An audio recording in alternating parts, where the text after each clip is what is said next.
Nearly 2,000 years ago, the elite 9th Legion vanished somewhere on Britain's remote frontier. The legend of the 9th Legion is one of history's most puzzling mysteries. And the feature film, The Eagle, has sparked into what really happened. Ready? On my command! How could 5,000 highly trained troops just vanish into thin air? What happened to the 9th? Is it possible that it disappeared up north? Could the biggest Roman monument in Britain hold a clue? It's one of those has sort of intrigued me over time and has really drawn me in.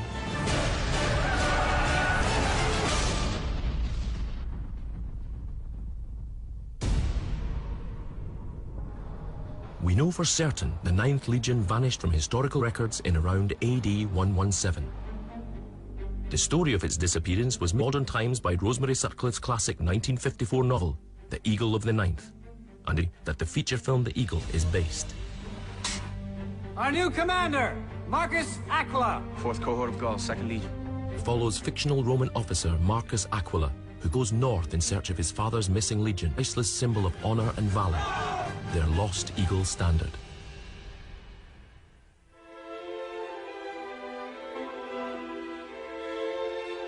Her celebrated book has sold over 1 million copies, but where did Rosemary Sutcliffe get the inspiration for her story?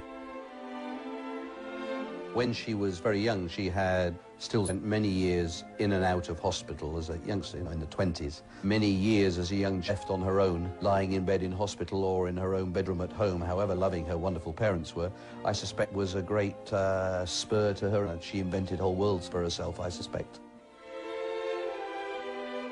Came from. She was meticulous about her research.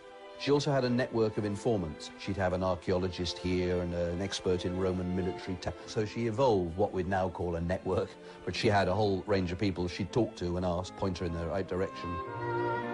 In the introduction to the book, Rosemary Sutcliffe explains where she got the inspiration for the story.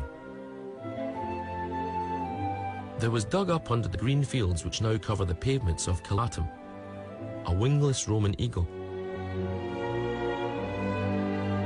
Different people have different ideas as to how it came.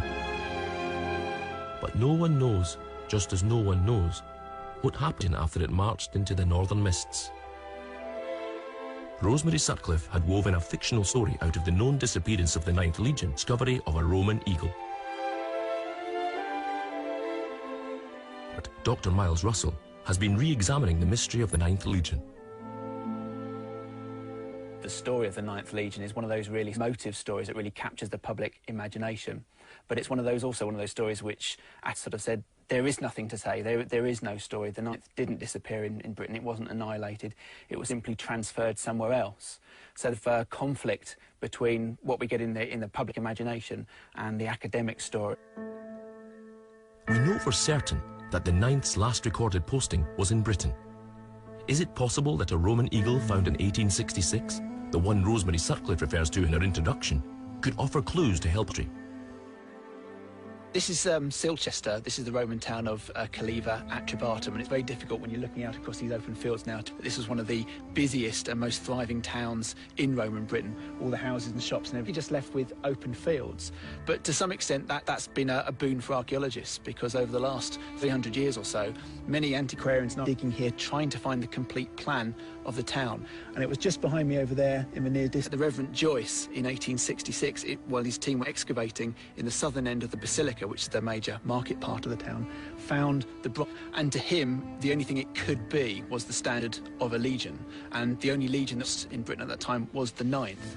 So he was very keen to put those two facts together, and of course it was Rosemary Sutcliffe who made it more consumable, I suppose, made it more palatable for the public, and created the hero Aquila, whose father is in the 9th Legion, who heads north to try and find out what happened to his father, what happened to the eagle, and to try and return that to his people. It's a kill! He came to punish us because we would not bow to the name of Rome. The eagle was discovered by the Reverend James Joyce and his small team under the floor of the ruined Roman basilica. The Reverend Joyce was an exceptionally talented antiquarian, and his incredible discovery was the only Roman eagle ever found in Britain.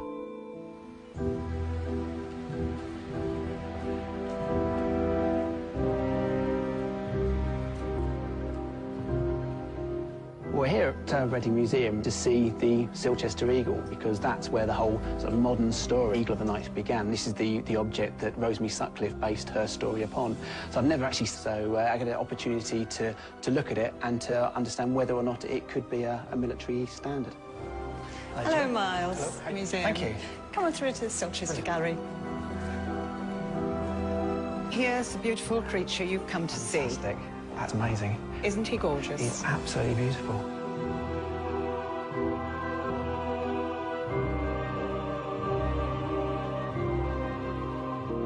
He's had a bit of a rough life, this poor eagle. He started off with one set of wings, and he lost his wings at some stage. He lost his legs and feet. And then later he was repaired, and that's why you've got this rather ugly cut in the back, because that's where the new pair of wings was fitted on, and a new pair of legs was slotted into the body. And the curve of the feet, where the feet were like that, and they were gripping a globe. So what you've got is a symbol of power on a globe, held in the hands of either an emperor or a god, who was also a powerful person. So you've got a symbol of power held in the hands of the person who held the power. I suppose, given what you're saying, but he seems to be standing on a globe, the $6 million question is he a military standard? Has he got anything to do with the military at all? I'm afraid not. I hate debunking the myth, and I did think The Eagle of the Night would be a fantastic book, but he is a civil eagle, and he is a symbol of civil power, if you like, civil regalia. He would have been there as a symbol of the might of the town. As a symbol for the Roman state, he's certainly without compare. Absolutely, and Joyce, who found him, regarded him prize. I can see why. I mean, he's such a... I love that face. It's such an arrogant expression. He's got his secrets, and he's going to keep them.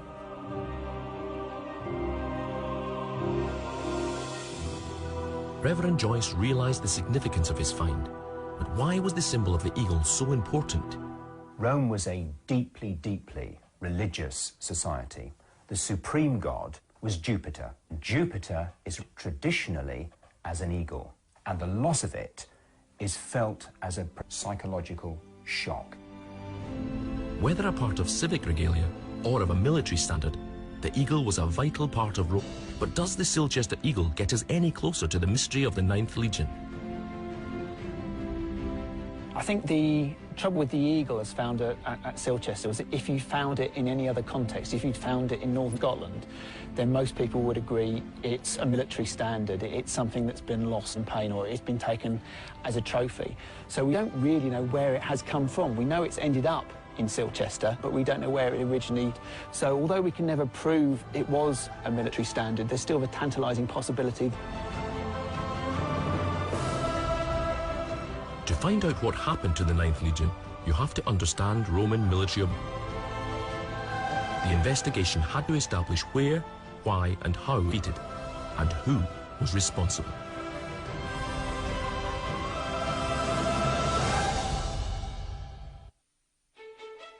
Legend tells us that the 9th Legion disappeared fighting hostile deep in Scotland.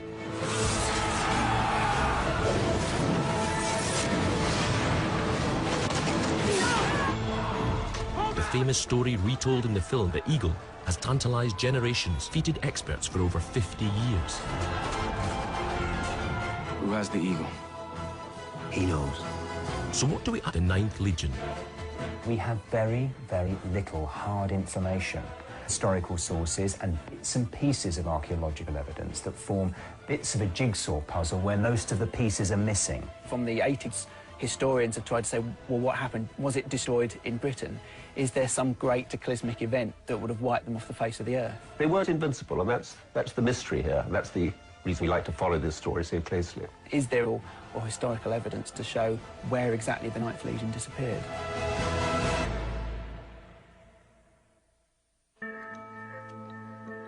There are references to the 9th from 65 BC until 8. But suddenly after that date, all references cease. Oh, the Legion disappeared from the historical record. This is the source of the legend. Now, trying to reconstruct what actually happened to it is then a matter of piecing together occasional historical sources to fighting in different parts of the empire, occasional bits of inscriptional evidence, and archaeological evidence, and trying to make sense of the pattern that form. And you've got to then try and come to some kind of conclusion about where is the most likely place for this legion to have a kind of military disaster which would effectively destroy it and remove it from the list. The 9th Legion arrived in Britain in AD 43, where they played a pivotal role in the invasion of southern Britain.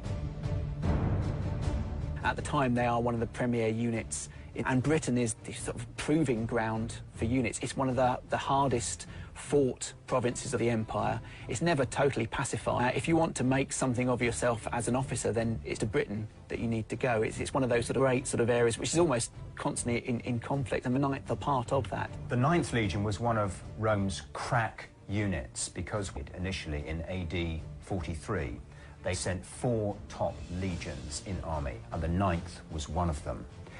And the 9th played a central role in the conquest of Roman Britain. The early phases of the Roman relatively easy. It was a kind of Roman blitzkrieg. And then most of the southeastern part of the country seems to have been overrun within 2 of the initial invasion. So that was an easy conquest and probably anticipated as such by the Romans. I think it was quite a surprise once we moved out of lowland Britain. All their tactical information related to the landscape of the southeast. They probably knew very little about what lay beyond, other than that's where your gold and silver and your mineral reserves are. So once they moved sort of landscape here, they sort of are moving into a more mountainous terrain. They encounter, given their experience in the south and east, it would have been a bit of a shock, a bit of a surprise. The landscape and the people were both against them. The 9th was the toughest and most experienced entire Roman Empire. Raised in Spain in 65 BC as the 9th Hispana, later led it to victory after victory. The 9th Hispana was one of totaling 50,000 men, which spearheaded the conquest of Britain and brought the southern tribes to their knees.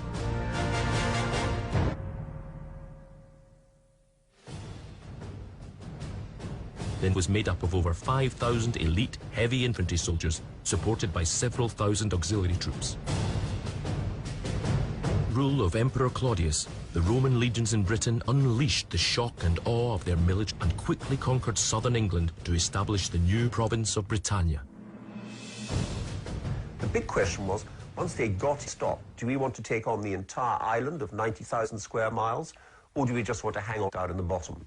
And that's the dichotomy. Where shall the conquest stop? It may well have been the case that the original plan was not to conquer the north, and you conquer the southeast because it's relatively open country, it's relatively rich, it's a tax revenue, it's fairly easy to control, and maybe initially they didn't want to move into the north and the west.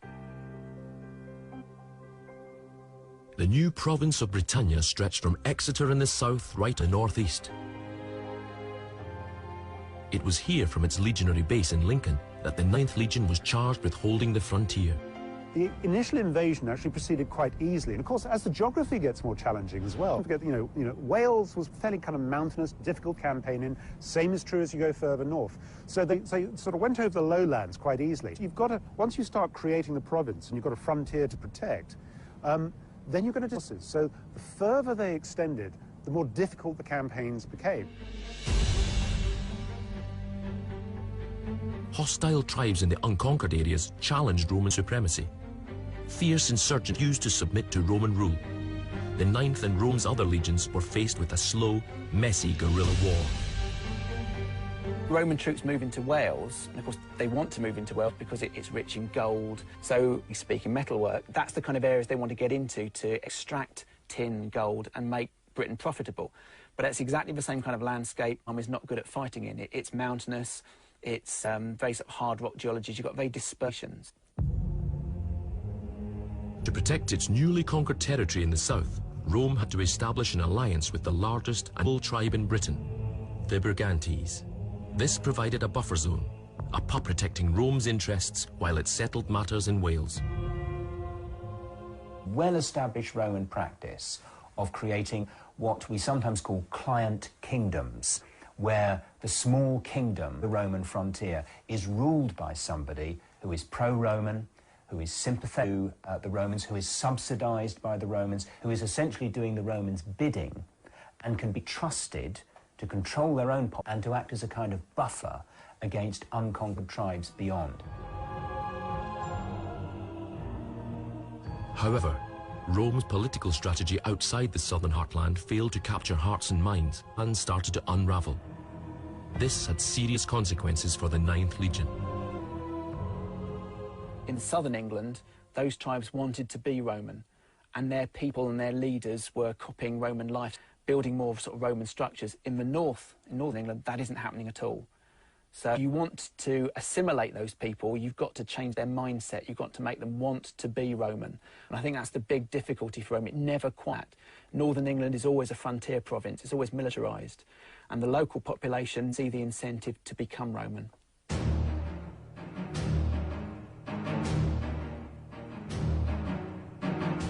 While 2 legions were busy campaigning in Wales, the Celtic leader of the Iceni tribe, together with her tribal allies, revolted against Roman greed and marched on Roman cities in southern Britain. The 9th Legion was dispatched from its legionary fortress in Lincoln to intercept tribes in the early stages of the rebellion. The 9th Legion, of course, it's proactive. It immediately gets out there with whatever they've got, nip the rebellion in the bud. So in other words, lash out immediately. But rebellion erupted into full-scale war.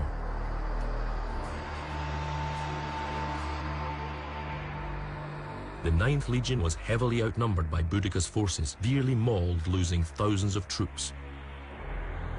80,000 civilians were butchered by Boudicca's vicious insurrection in destruction of Colchester, St Albans and London. Rome was on. The province hung by a thread. How could this seemingly invincible force be beaten by primitive tribes? We have the greatest army the world probably has ever seen, in fact, superbly equipped, well-paid, led, up against, really, insurgents who have nothing. And it's quite an interesting idea to see how they could have done it, how the Roman army would have slipped. Boudicca almost destroyed the 9th Legion and had dealt out the Romans. But Roman discipline prevailed and the rebellion was crushed. Now British tribes witnessed the Roman revenge. The remaining legions, together with survivors of the 9th, destroyed Boudicca's tribe. It's communicating a message. It's saying the price of resistance, the price of opposing Rome, is this kind of devastation. The 9th Legion's fighting strength was eventual, yet they would be forced into more confrontations with an enemy that hated everything the Empire stood for. Far worse was yet to come.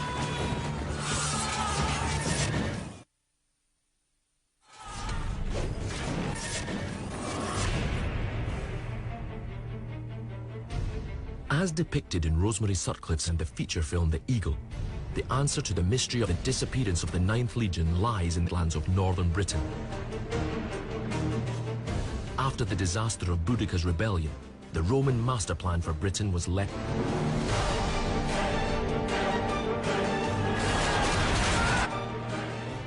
Did the Romans really have a master plan? I think probably not. I think the initial plan was to conquer southern Britain, the rich. To go much further than that, I don't think they really thought it out.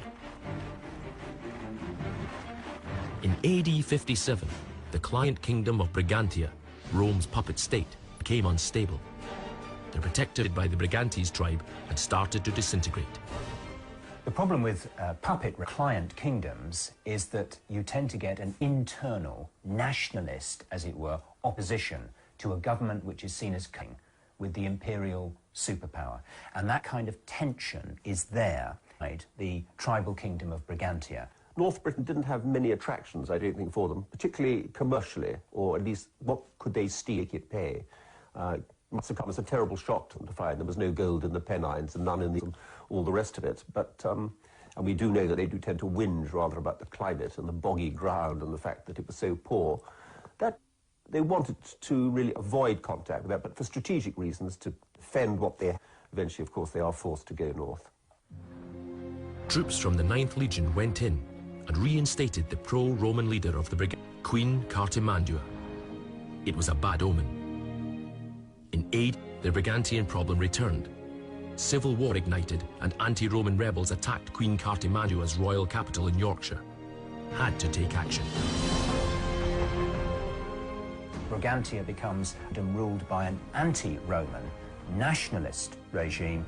Then the Romans decide they've got no alternative but to go in and establish, because otherwise they've got the problem that there's a hostile power on the border, rich heartlands of the new province of Britannia that they're building in the south.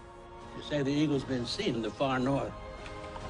Just as the fictional Marcus Aquila's search for the 9th Legion's missing eagle took him north, our invests will take us in the same direction.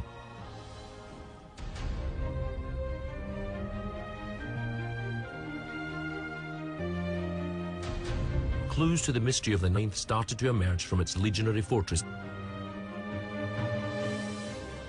The fortress of York, established in AD 71, is the headquarters of the 9th Legion, sent deep into territory, and it represents a real failure of Roman policy of appeasement of the Brigantes. So York represents the hub of the policing activity, but the real action's occurring deep into native territory, especially around this resistance, the centre of the British insurgency, a large site called Stannick. For a second time, assault troops from the 9th Legion were dispatched to rescue Queen Cartimandua, trapped at her palace at Stannick in...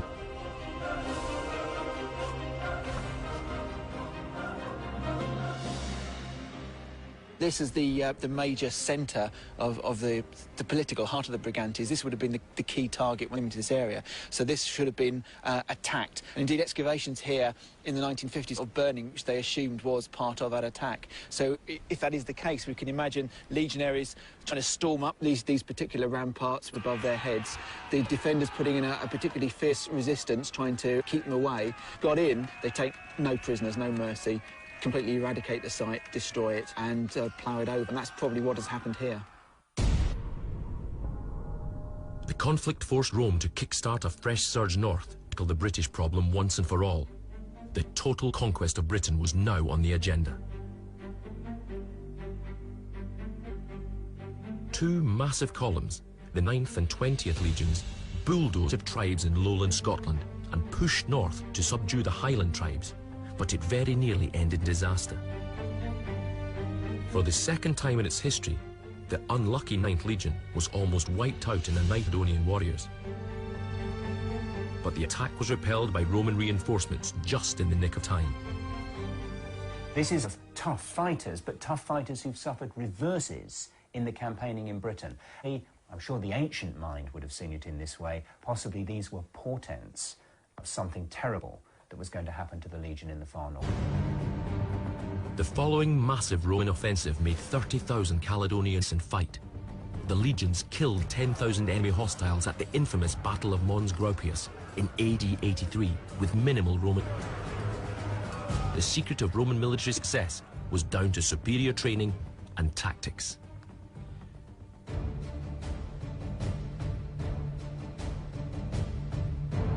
Sheen failed to deliver a decisive victory at Mons Graupius in AD 83.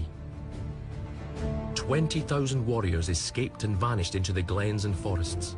The tribes had learned an important lesson. In a pitch, the 9th Legion was invincible. They would have to come up with a new way of combating the Roman. Rome's decision to pacify and take over the whole country came at a price. As the Romans push forward, trying to control this very rugged, difficult, mountainous wilderness, so you need a heavier investment of roads, forts and soldiers, not just to conquer it, but then to control it.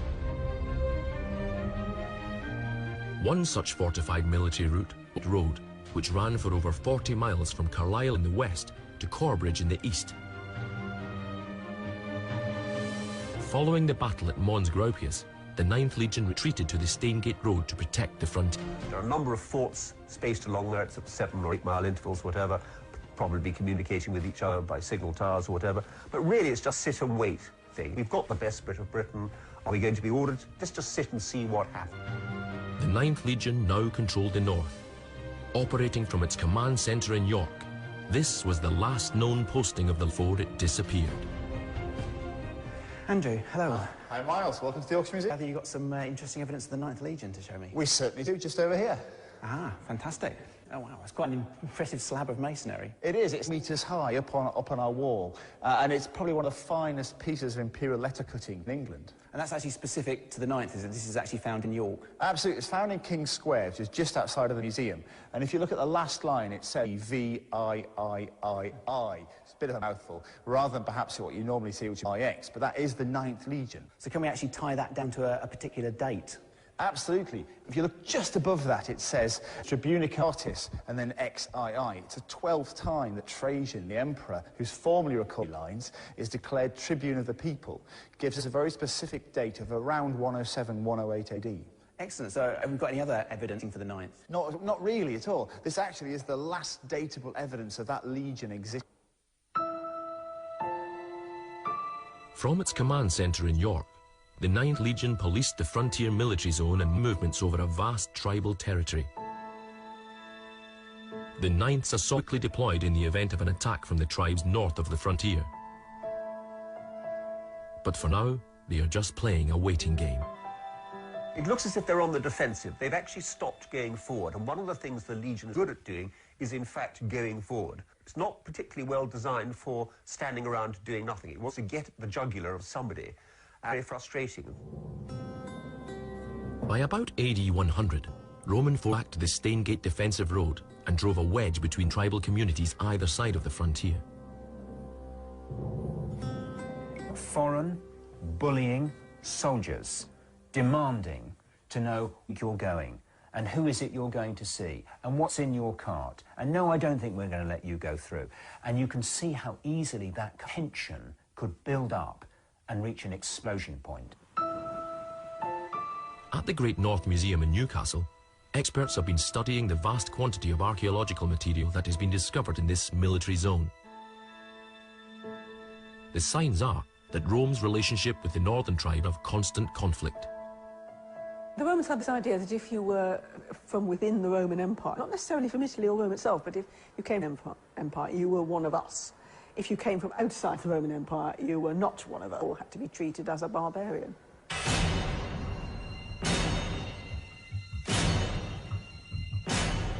Film. The main characters, Marcus and Esca, are captured by a hostile barbarian tribe, the Romans. True to life, this hatred sparked rebellion early in the new Emperor Hadrian's reign.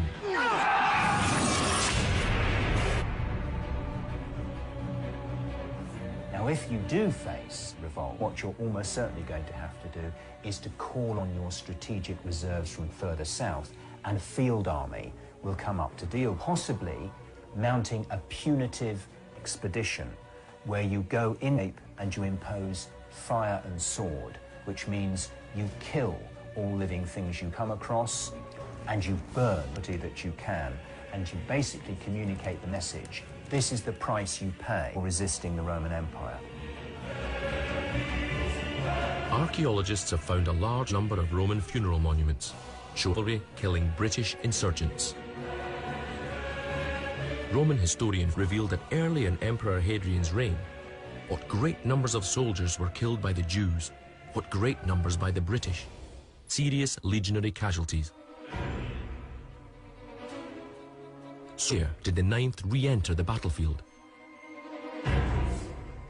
Could an invincible killing machine like the 9th succumb to primitive age of the Empire? Could our investigation finally solve the mystery? What happened to the 9th Legion?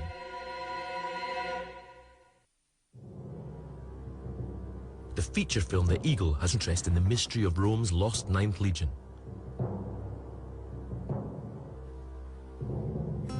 To find out what happened to the Legion, experts focused on the military situation in northern Britain. All the archaeological evidence, all the historic evidence says that the 9th Legion, it disappeared, and it... At the Roman fort of Vindolanda near Hexham in Northumberland, archaeologists have unearthed vital evidence that proves the Romans were locked in lethal combat with tribes at the frontier. Ancient warfare is incredibly brutal. In fact, we've actually got probably a dead enemy combatant was left in a fort ditch after being mounted as a trophy on the ramparts of one of the forts, sending a clear message out: don't mess with the Roman army, don't muck with the soldiers here, or this will happen to you. And here we have the skull of a young man who was killed in combat, and we've got very severe injuries to the skull here. We've got the side of his skull which has been bashed in or sliced, bone missing here by a very sharp implement, and on the other side, or perhaps a pommel of a sword has bashed in the other side of his skull. From sites like Vindolanda, the Ninth close watch and gathered intelligence on their enemies, using specialist cavalry soldier exploratories. One of the famous Vindolanda tablets reports that the wretched Britons had many cavalry. It seems the Romans were concerned with good reason, as depicted in the film.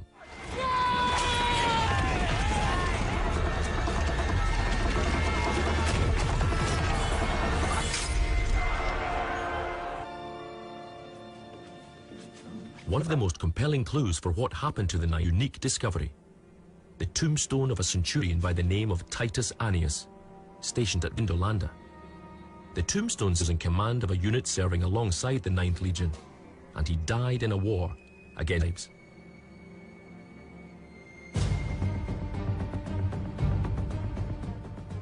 Further evidence from Roman theological finds indicate that reinforcements from elsewhere in the empire were drafted in on a British to fight a major war at the beginning of Hadrian's reign around AD 117, not long after the 9th seems to have vanished.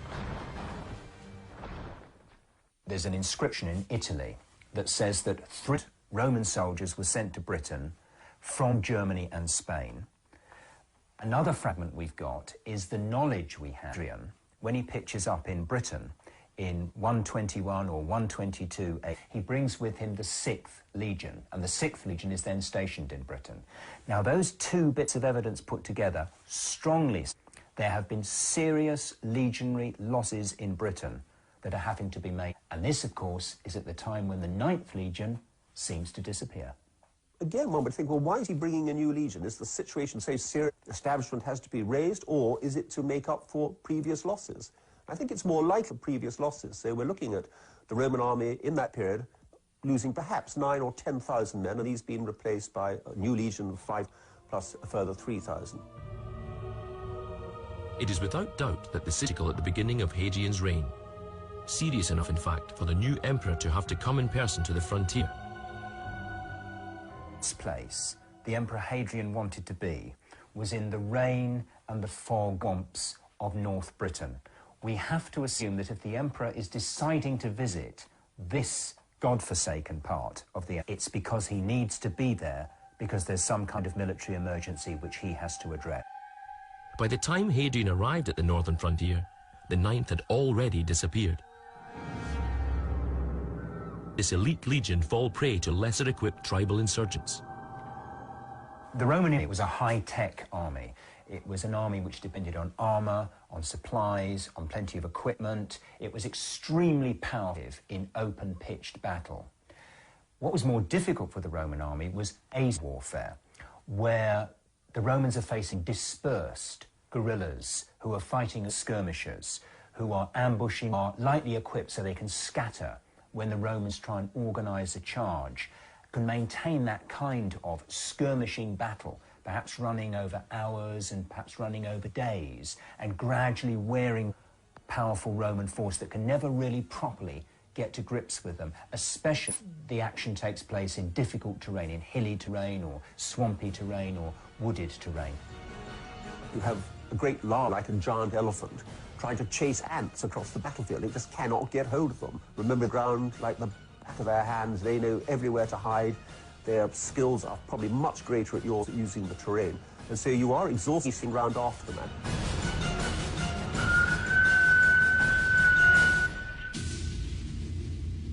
I think, Mark, this is exactly the sort of terrain where one can imagine this kind of place where it's a kind of wilderness. The Roman army has been lured into it by the guerrillas. They're quite deliberately luring them to a place like this where the column is strung out.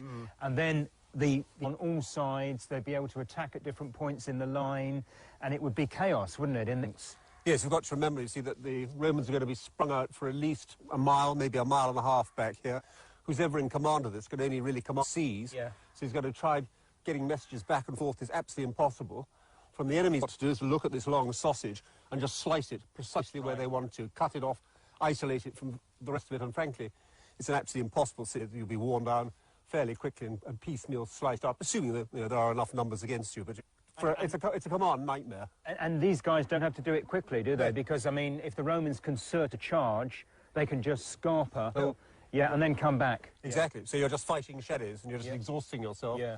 You can't get all your equipment and everybody in the right line. People are scattered everywhere. It's a nightmare, really. This wasn't the Romans had been beaten this way. The disastrous Battle of Teutoburg Forest against German tribes demonstrated just how vulnerable legions were, where they could be ambushed. There's a message. The Romans can be taken on, they can be beaten, and if you beat them, drive them out for good. It's perfectly possible that people in the north of Britain, a century later, knew about that historical experience. The 9th could have been drawn into exactly the same nightmare scenario, but likely location.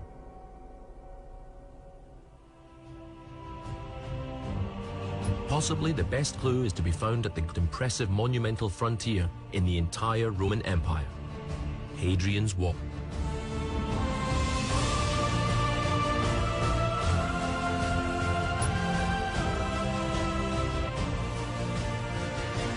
It's a divide between Romans and barbarians. Onwards, everything to the south is militarised or civilian, but it's Roman. In a way, it's a statement of defeat, saying that Rome aren't going to go any further north. Work on the wall AD 122, after the 9th vanished. It perfectly illustrates the classic Roman method of divide and rule. Split up, prevent them causing further damage to the empire and its forces. Very likely that the tribes in the north, if they were going to rise in revolt, would at least have attempted to bring in up to form some kind of confederation. So it could be that what the Romans were facing early in the 2nd century AD was a rising of pretty well the whole of the north of Britain. The loss of the 9th may have led them to realise that the total conquest of Britain was unachievable and the dividing wall needed to be built. Recently, an amazing discovery has come to light. Archaeologists have found key evidence that Romans were in constant fear of surprise attacks during construction. Hey Jeff, can you tell me what's been recovered here archaeologically? Well, this area here, between the wall, known as the berm, and in Tyneside, they've found a series of pits or post holes in 3 lines occupying this space here. Generally felt, but certainly by the excavators, that what they'd found were entanglements or obstacles to people attacking the wall. But I gather you've got an alternative interpretation as to their function. Yes, I consider that these 3 lines of post holes running up the berm here of a timber wall. A timber rampart, as the Romans like to build, is a sort of temporary that they put up so they've got protection for the 6 years it's going to take to build the wall. Battle sites are notoriously difficult, but clues at the western end of Hadrian's Wall near Carlisle showed a concentration of defensive on Stanix. This was the wall's command centre and the base of Rome's infamous Ala Petriana, 1,000-strong cavalry unit always positioned near the area of greatest threat. Maybe this was where the 9th met its end, in the most dangerous zone of the entire frontier. Hadrian's Wall provides powerful signs as to the fate of. The wall was built because Rome could no longer tame Britain's barbarian tribes. The mystery of the 9th, because Hadrian and his spin doctors would want to keep it secret that one of their finest legions had. If North Britain had erupted right at the beginning of Hadrian's reign and there was an emergency which required the emperor in person to take charge of matters, they wouldn't have wanted to broadcast that military insecurity across the empire, lest it encouraged others. Talking about a conspiracy of silence, that a legion, if it has disgraced itself, wouldn't be discussed. There would be an attempt to eradicate it. You could argue that the absence of evidence that we got for the loss of the 9th is because they way that the Roman state wanted to forget they'd ever existed. The signs are that the 9th Legion was destroyed by insurgent forces in the far north, and that Rosemary Sutcliffe's novel, The Eagle of the 9th, was not. My guess would be that the 9th Legion was destroyed in North Britain probably in what is now southern Scotland, in some kind of carefully executed military by a confederation of northern tribes. History is always kind of a first draft, and we're constantly revising it, we're constantly sort of discovering new information, we're constantly finding better ways of explaining the place in the past. What I really think about the 9th, given all the evidence available to us, is that they were annihilated within Britain. There may have been pockets of troops still alive, still survived, but not enough to reinforce. They need to be completely ripped. So a scenario for the disappearance of the 9th is in northern England, somewhere between York and Hadrian. Large numbers of Roman troops die.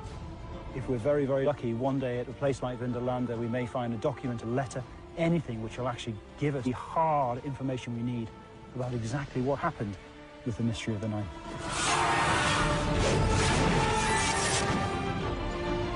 But until then, all the evidence points towards a Roman military design and the loss of a formidable fighting force.